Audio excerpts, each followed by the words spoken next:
O Senhor esteja convosco. Ele está no meio de nós. Proclamação do Evangelho de Jesus Cristo, segundo São Marcos. Glória a vós, Senhor.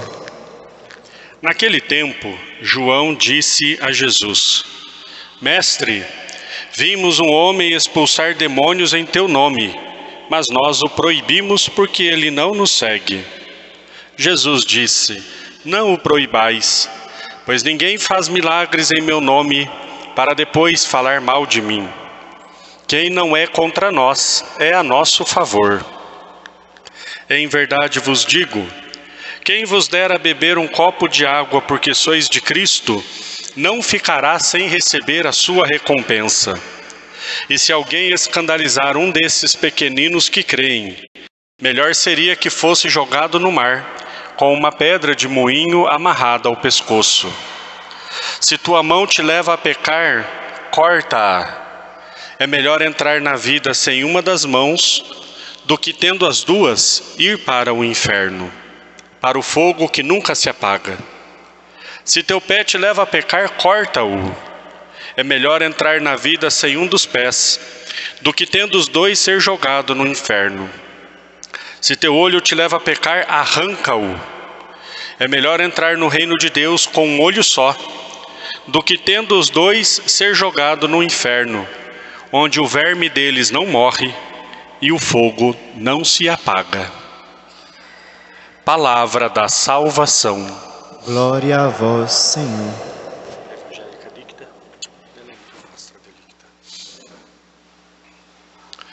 Ó Maria concebida sem pecado, rogai por nós que recorremos a vós. Em nome do Pai, e do Filho, e do Espírito Santo. Os queridos irmãos e irmãs, reunidos aqui na nossa catedral, também aqueles que nos acompanham pelos meios de comunicação, nós estamos celebrando o 26º domingo do tempo comum. Esse domingo, o Evangelho tem uma sequência de ensinamentos da parte de Jesus. Vamos tentar refletir um pouquinho cada um deles, porque são ensinamentos distintos. Mas eu gostaria de começar essa homilia, eu não fiz isso nas outras, mas eu gostaria só de fazer um pequeno comentário sobre a segunda leitura. Vou começar pela segunda leitura. São Tiago é um apóstolo bastante duro. São Tiago é um daqueles que falam as coisas mesmo às claras, né? Ele é aquele que fala, por exemplo, da língua, né? A língua menor dos órgãos, mas aquele que leva para o inferno. Ele fala quando um rico e um pobre entram na igreja, se você começa a fazer distinção, a coisa não fica boa. E hoje, ele, mais ou menos aos moldes de Jesus, porque ele era discípulo de Jesus, tem que aprender com o mestre, né? Ele solta aqui uma fala bastante firme também, quase como um ai daqueles ais de Jesus, né? Ai de vós fariseus, ai de vós mestres da lei. Mas ele fala aqui para os ricos. E agora ricos, chorai e gemei. E aí ele vai falando. Mas interessante no finalzinho, né? O problema não é o que a pessoa tem. É justamente aqui, o salário dos trabalhadores que ceifaram os vossos campos e vocês não pagaram, esse é o salário que está clamando por justiça e está clamando pelo Senhor. Então não é simplesmente uma ideia do que se tem ou não tem. É justamente o apego que se tem às coisas. E vai dizer, olha, os vossos tesouros estão enferrujados e vão consumir a vossa carne como um fogo. Depois Jesus fala do inferno, que é também o fogo que não se apaga. Então, para nós termos esse cuidado. Ontem, eu vi uma coisa que me marcou muito. Ontem eu vi uma reportagem mostrando alguns lugares onde as crianças estavam comendo pedaços de barro misturado com sal, que era a única coisa que tinha para comer.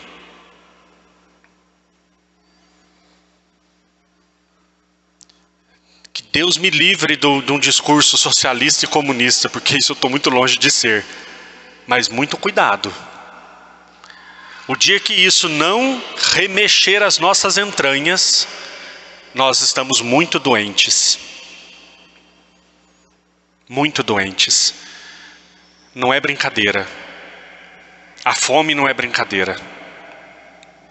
Você vê crianças que o brinquedo que elas têm é um prato vazio. Não é brincadeira. Nós não vamos resolver o problema do mundo inteiro.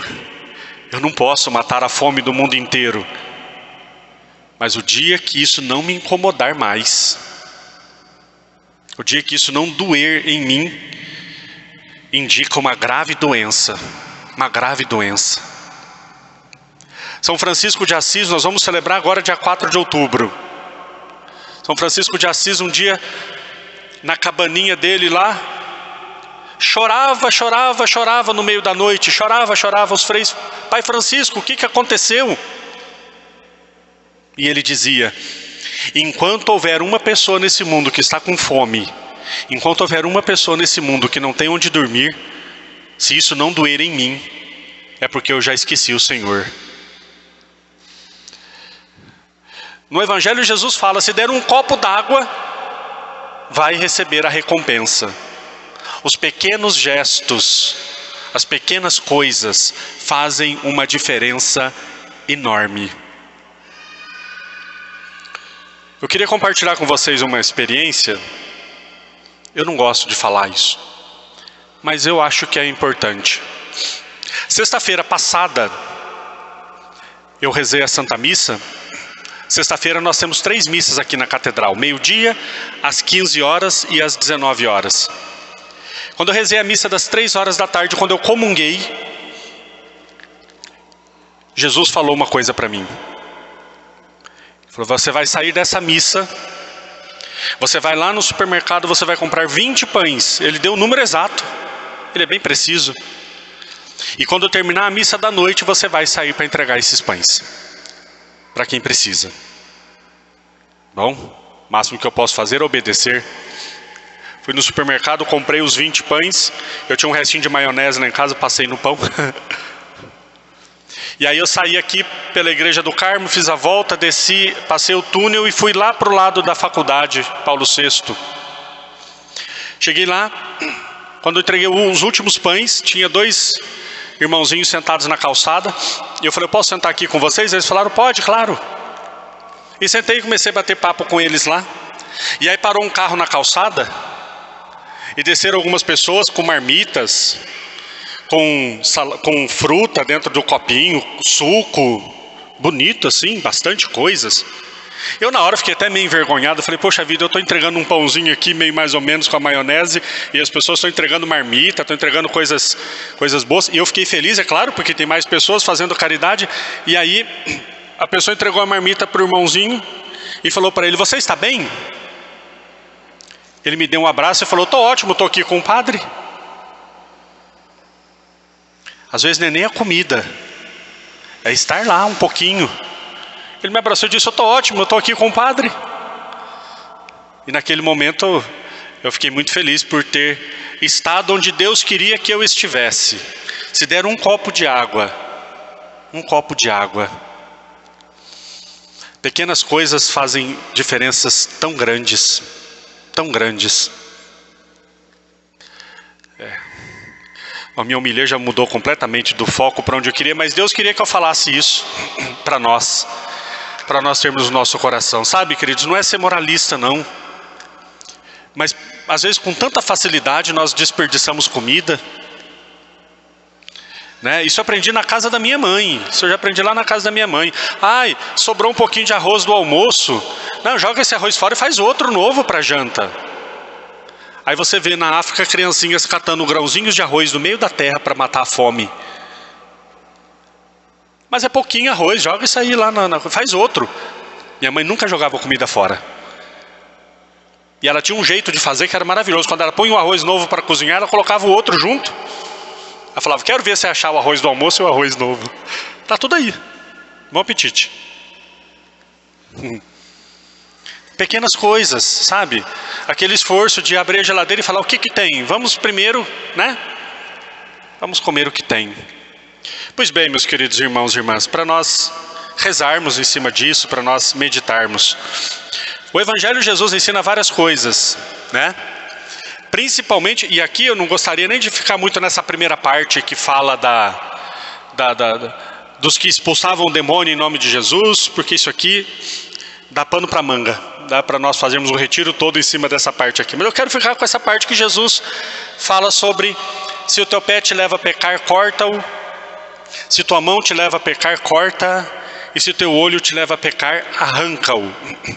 É óbvio que Jesus aqui não está falando no sentido literal, né? Claro. Um dia Santo Antônio estava pregando, Santo Antônio, discípulo de São Francisco, né? Século XII, XIII. Infelizmente hoje é conhecido como Santo Casamenteiro, o que é uma deturpação de um grande santo. Santo Antônio era um grande pregador da palavra de Deus. Na Idade Média ele era conhecido como o martelo dos hereges. Imagina a força da palavra desse homem. Ele dizia que se rasgassem todas as Bíblias, o que não era muito no tempo dele, ele reescreveria de Gênesis a Apocalipse, palavra por palavra. Ele sabia a Bíblia de cor.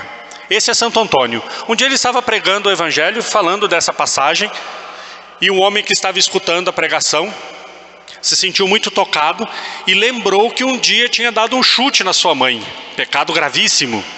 E aí o homem foi e cortou o próprio pé. Aí Santo Antônio foi, fez um milagre, colocou o pé de volta no lugar e falou para ele: o que Deus pede é a sua conversão. Então não é no sentido literal. Mas o que é que Deus aqui está nos ensinando? A nós cortarmos, rompermos com as ocasiões de pecado.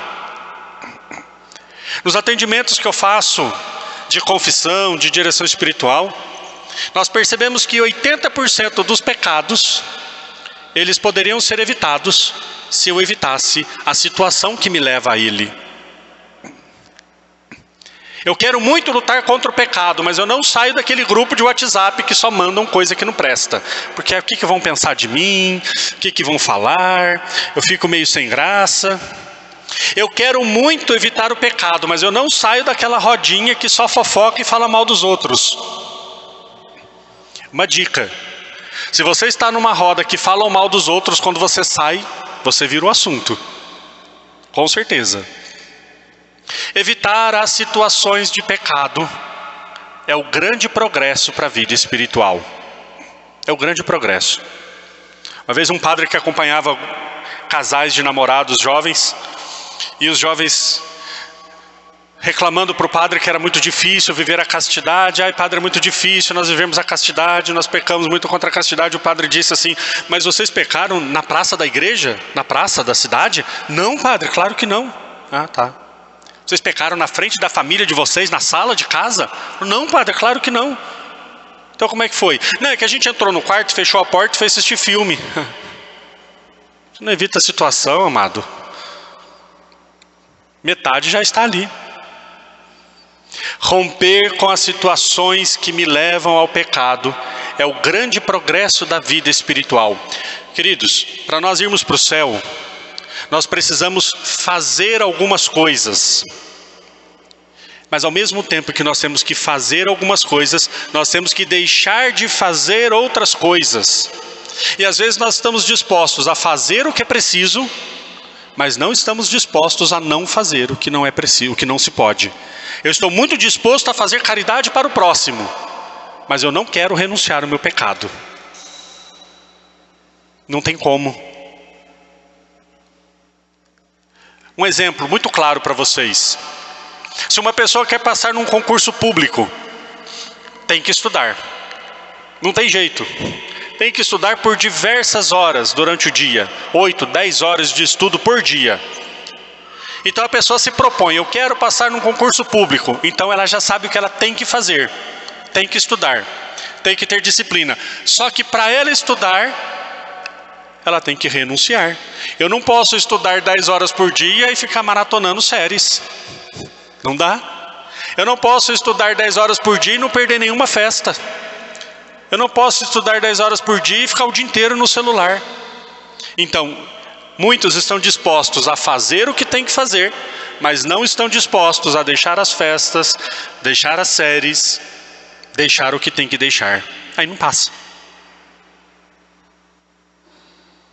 Nós temos que fazer muitas coisas para ir para o céu, mas principalmente temos que estar dispostos a renunciar.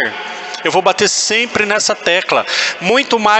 Fala muito mais o nosso valor que nós damos às coisas por aquilo que nós renunciamos por aquilo. A parábola do homem que encontra o tesouro no campo. Quando ele viu que era um tesouro, ele vendeu todos os bens, renunciou a tudo que tinha porque ele viu que aquilo valia mais. Será que eu tenho consciência que o céu vale mais do que tudo que eu tenho? Será que eu tenho consciência que o céu vale mais do que tudo que eu estou acumulando? Eu atendi uma direção espiritual de uma jovem sexta-feira e ela me disse: padre, o meu medo é eu perder o céu por essas coisas que não valem nada. Eu falei: você já entendeu tudo. Já entendeu tudo. O meu medo é perder o céu por coisas que daqui a pouco apodrecem, que daqui a pouco enferrujam, que daqui a pouco se acabam. A grande questão é: eu já entendi o quanto vale o céu? Eu já compreendi que ele vale a pena? Se nós perguntarmos para uma pessoa que passou num concurso público, está trabalhando, está feliz, valeu a pena as renúncias que você fez? Valeu. Valeu. Eu tenho um grande amigo meu, ele é juiz, lá em Minas, juiz de direito. Na época que ele estava se preparando para fazer o concurso para juiz, que é dificílimo, ele estudava, trabalhava, e estudava 8 horas por dia. E final de semana ele vinha para São Paulo fazer cursinho, se preparando para o concurso. Ele não tinha tempo para churrasco, ele não tinha tempo para festa, ele não tinha tempo para sair com os amigos, ele não tinha tempo. Quando ele passou no concurso, se perguntar hoje para ele, valeu a pena? Claro que valeu. Se perguntarmos para os santos que estão no céu, valeu a pena? Claro que valeu. Claro que valeu.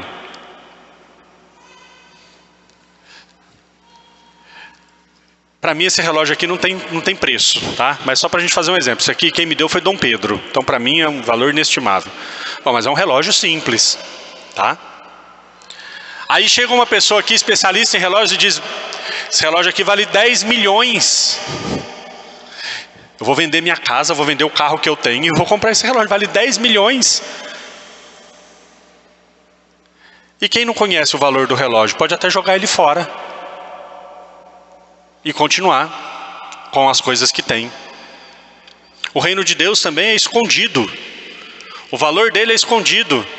Se você perguntar para uma pessoa que está na rua aí, o que vale para você ir para o céu? Nada. Quer ir? Alguns até querem. Mas qual é o esforço? Qual é o valor que tem para você? Valor nenhum. Por quê? Porque eu não estou disposto a renunciar nada por causa disso. E para nós que estamos aqui sentados nesse banco, qual é o valor da vida eterna para nós? Nós só vamos responder isso quando nós dissermos o que eu estou disposto a abrir mão por causa desse reino. Vale tudo. Vale tudo. Esse reino vale tudo. Vale a entrega, vale o esforço, vale o sacrifício, vale as renúncias. E é claro que enquanto aqui nós estivermos, temos que viver da melhor forma que pudermos, mas sem nunca ancorar o nosso coração nas coisas desse mundo. Nós não podemos ter o coração ancorado, preso naquilo que vai me impedir de voar até o céu. Que Deus nos abençoe. Que Deus dê a nós esse coração disposto a entender o valor da vida eterna. Louvado seja nosso Senhor Jesus Cristo.